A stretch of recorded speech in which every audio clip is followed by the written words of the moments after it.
Okay, well, obviously, as we've heard today, there's lots of really fantastic things going on in Brighton, and one of the highlights of what goes on in the arts and creative industries is the Brighton Festival, which attracts about 300,000 visitors and brings about £20 million into the city, which is great. There's loads of other really good things, such as the Children's Festival and White Nights, which of course are Arts Commission babies, and we really hope that they continue, and lots of other one-off events, such as burning of the clocks, and these things are all really important. But also what happens day to day is equally important, and just one of those examples is the music service, which is very important and also really good in Brighton and Hove. And I'm really pleased that yesterday we had a joint Labour and Green amendment which reversed some of the proposed cuts to the music service subsidy. The creative industries are really vitally important for this city. They make up 20% of the companies and 10% of the jobs. And a lot of those companies are very small and independent companies, some of which are non-profit making, third sector organisations. And there's lots of evidence that that means that a much higher proportion of the money that they generate stays in the local economy, which is of course very important compared with national and multinational companies. One of the biggest issues facing the creative industries in Brighton is venues, or lack of, and of course there's a massive pressure also in terms of housing, which is, I think, to some extent related. We've already heard how we really need dance venues, and we really hope that the Circus Street project does come off. And we're also campaigning and calling for an art gallery. Obviously, we haven't yet planned exactly what that will be or where that will be, but there's certainly a real need for that in the city. There's also a lot of potential for using empty properties until we do get the venues that we need. A really good example of that, of course, was the use of the Circus Street development, or not development yet, with the Anish Kapoor thing, which I'm sure some of you went to. And bringing them back into use, really. And in the Pepper Pot, which some of you may be aware, I'm very involved with the Pepper Pot organisation. We've had art exhibitions and sculpture exhibitions. And perhaps slightly more controversially, not that I would in any way condone illegal squatting, there was a fantastic exhibition on at the old Taj building last Monday, put on by the Brighton University students, which really was quite inspiring. And it really just goes to show what can be achieved. They made something out of nothing, and it was just an amazing exhibition that was just there for 12 hours. There's also been the projects which have brought in live-in creative units in East Brighton, and we'd really like to see more of them, and obviously it's really important that they're affordable. So the Green councillors have been chairing the Culture and Tourism Scrutiny Committee since 2008, first by Councillor Bill Randall and now by Councillor Amy Kennedy. And through that we've been working with arts providers and venues, one of which is New England House, and we're certainly concerned that if there are an upgrade or if that building's moved, that the units are still at an affordable level, because there are a lot of really important creative industries in New England House. I took part in the cultural provision for young children scrutiny panel, which was chaired by Councillor Melanie Davis, and again venues was one of the things that was highlighted in that report, particularly lack of venues for the performing arts for young people.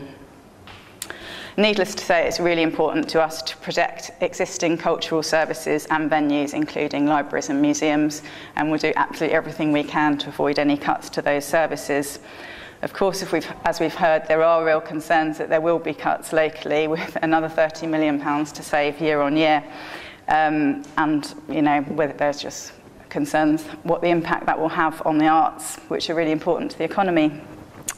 I think there's also a concern nationally, sort of turning slightly to the national picture, in terms of arts organisations having their funding squeezed. I think there is an issue that some of that is potentially due to the Olympics, and although there has been some money from the Olympics funding, which is for the arts, I think that has had a negative effect overall.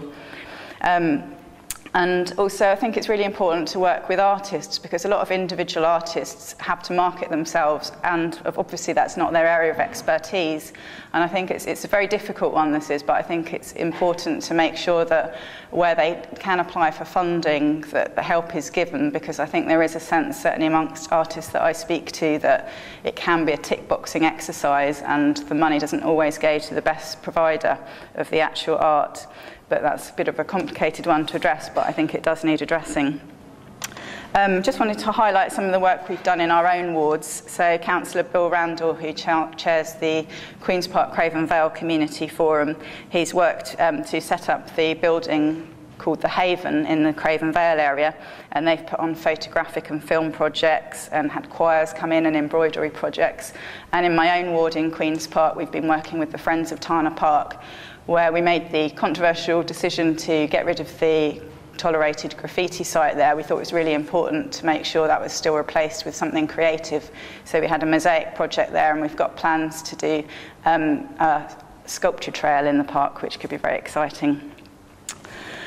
So turning more to our overall vision, it's just really important to us that everybody is encouraged to participate in and enjoy the arts, lots of different art forms.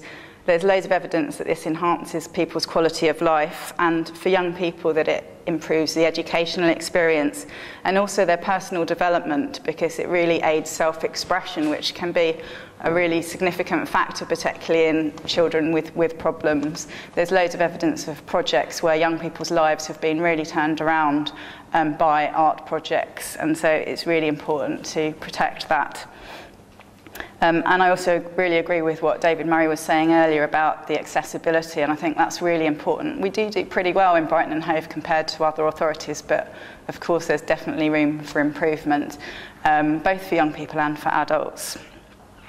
So the longer term vision is really for arts and culture and creative industries to be really embedded into communities and not just seen as optional extras, and to really support with that grassroots artists. And one example I think of that is the wider opportunities. Obviously music's my area of expertise. I don't know if you know, that's where there's been free instrumental tuition in schools, and that's been really, really successful, and instrumental teachers that I know have said it's really helped their teaching in general as well. In an ideal world, I'd love to see that go further. If we were to achieve what's happened in Venezuela, that would have to continue for longer than 1 or 2 years of free funding, but obviously that may be a long-term ambition at this stage.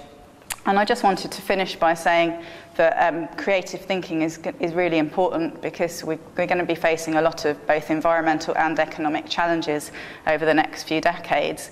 And so a really creative approach to learning, it's got to be really integral to our education for young people, because we've got to have a creative thinking in terms of how we're going to find creative solutions to the problems that we face.